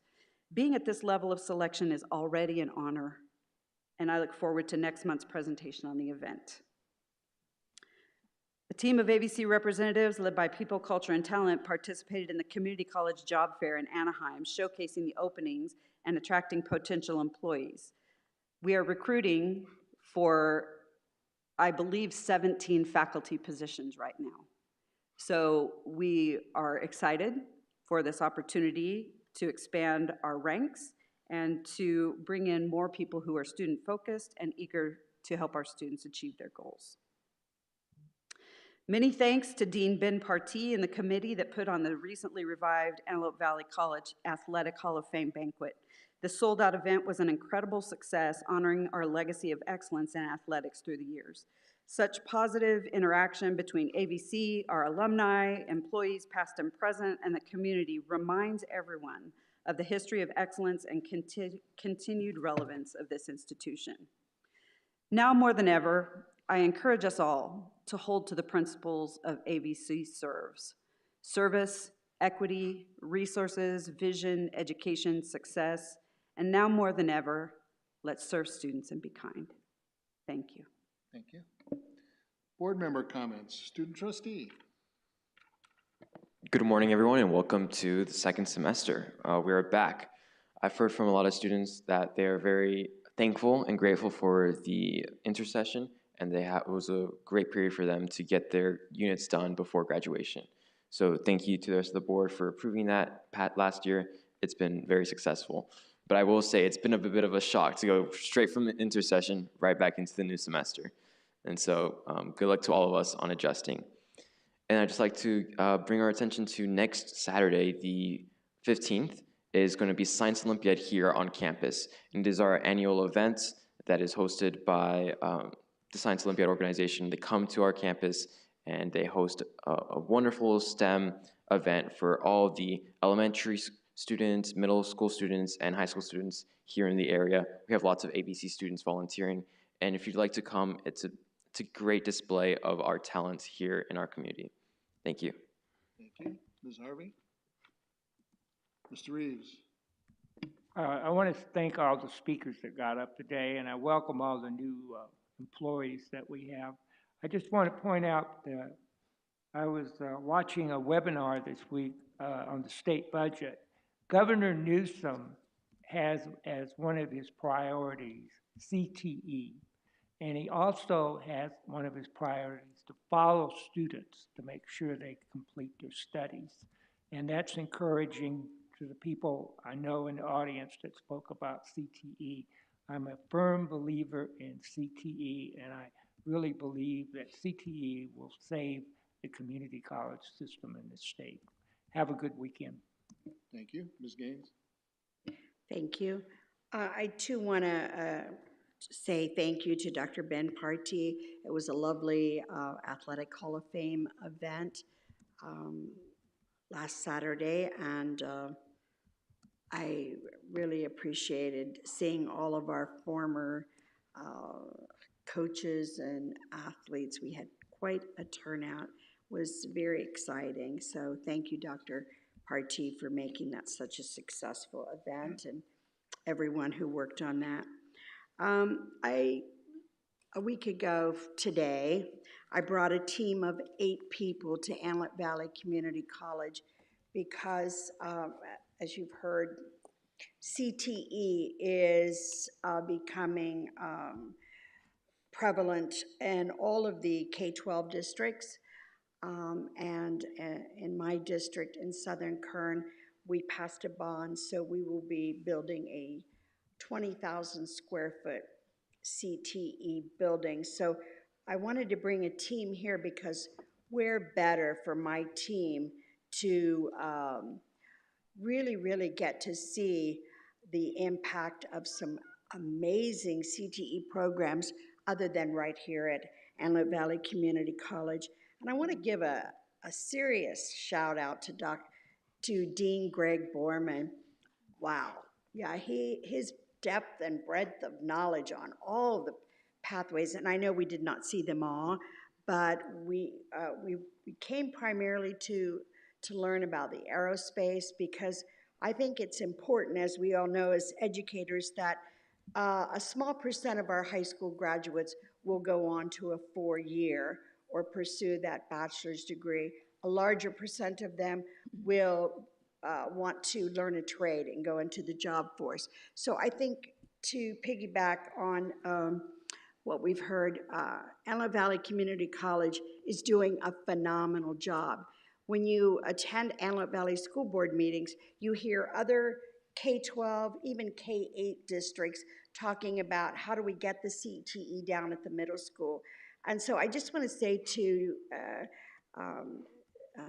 President Sullett, I want you to know that Dean Borman was, he could talk about all the pathways that he took our team on, and we were just in awe. The medical, the aerospace, the welding, everything. It was absolutely incredible, and I really appreciated his generosity and his time and his knowledge. And he left us by saying, if you need me, if you need help on some more help, whatever you need along the way, as our architects came in designing your new building, do not ever hesitate to ask me. So I just wanted you to know, it was a real, I felt so proud. I mean, just hearing him talk, he could go on and on and on. So I know he's probably not here, I can't see, but please make sure he gets that message. And thank you, Mr. Huntsman, for the work the Senate is doing in CTE. That's incredible. It's amazing. We're trying our best to create these transitional pathways from the high schools where our kids can just, transfer right into Antelope Valley Community College. And I think the better we get at, even though I think we're great already, but there's always room to improve, the more our high school students will see this as their next stop. They don't need to go any place further than right here at AVC. So kudos to the Senate for that work. In my school this semester, we're very excited. We're offering 4 dual enrollment classes, AVC. So that's really exciting as we encourage more and more high school seniors to take some early college classes. And I'll close, Mr. Huntsman, by saying that I have my tickets and on me, and I will gladly give 2 tickets today for payment in March. Just saying. Thank you. Mr. Buffalo? Okay, emails, right? I'm not a fan of emails, I'm sorry. They're not efficient. I am aware of your emails. It's very difficult. I had double eye surgery. It's very difficult for me to read them on the phone, and that's where I get them, okay? So I'm still dealing with Kaiser on it. They're working on it. They're trying to make it better reading. Before I could read great, couldn't see far. Now I can see to drive and everything else, but I have difficulty with the reading portion of it. I actually use a magnifying glass at times to see these things. A lot of the emails I've gotten in the past have been related to personnel issues, right? I can't get into that. I can't engage people with that. as I even indicated to Jason during our coffee the other day. I'm open, I'm willing to meet with people. I met with Hal Huntsman, we had a great conversation, and at least I think it was a great conversation, right, Hal? Good, all right. So it was a good exchange of ideas and information, and I'm pretty easy to communicate with. I'm out here on the campus a lot. People talk to me all the time. I hear all kinds of things that you don't talk about. I hear from other people, and they may be different things. So I do want to say, and I've mentioned it before, we need to get more positive out here. I get it that there's unions and union issues. My God, that hasn't changed in all the years I've been here. They were less in the past, I think because union leadership was different. I had a great relationship to Heidi Pressler. I never agreed with Heidi, but it was a good relationship. Susan Lowry, same thing, and hopefully Jason, the same thing. I just think you need to get more positive. People look at this campus differently than we hear at the mic. Okay, I just talked to some people in the community a week or two ago. They were saying great things about Alabama College, the building, their daughters or sons were here, the programs they're going through, the fact that they got jobs in aerospace because of this, or the medical programs, or transfer. I think you've got to realize how important that is. It's not all about this internal conflict that you guys, and look, it takes two to tango, right? You're not all right. I'm going to tell you, I'm going to be very honest, you're not all right. Now, maybe sometimes the administration or the board should look at things differently.